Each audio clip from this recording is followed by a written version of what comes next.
Today's Geek Library, we have line producer Heather Frank. What's up? Hey Heather, how you doing? Good to see you. This is one of my friends behind the scenes, and now we get to have you out here to talk about our Geek Library. Yes. What's your pick for today? The City of Lost Children. The City of Lost Children. It's a French fantasy. This is it right here. Classic.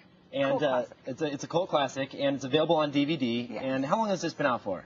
I think it was out in '95, and it's from the same makers of Amélie. Now, it's definitely more of an accessible film. This is a little more underground. Amélie was huge. Yeah. And so this was maybe way before Amélie. Now, one of the cool things that you really liked about this was the special effects. Check this clip out here. Tell me what's happening in this clip with the special effects here. So this isn't your standard kind of Hollywood blockbuster special effects. What they did with this is they took the extravagant set designs and they took digital, and then they took matte paintings and then made them digital.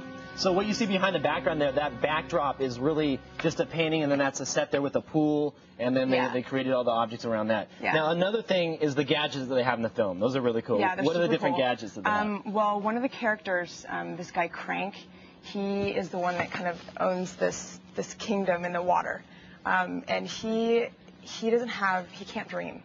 It's very, very sad. So he kidnaps kids, and he puts these dream helmets on them in his little laboratory. It's very like prehistoric laboratory.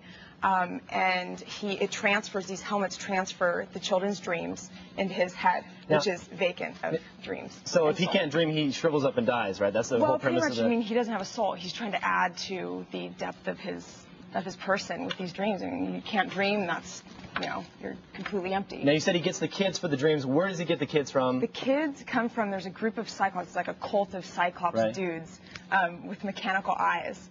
And they go around in this big truck with a big eye on the back. They're really trippy. And they just capture these kids and bring them back to the kingdom. Now, the Cyclops, they see through sound, right? It reminds me of the Matrix. The mechanical eye, it's very sensitive to sound. Okay. So if it's like a high-pitched noise, it shocks them.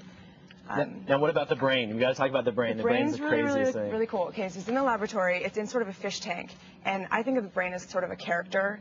It is sort of the conscience of Krank because it's always kind of, telling Krank how things really are, and he just doesn't trust him, and he kind of is the all-seeing eye.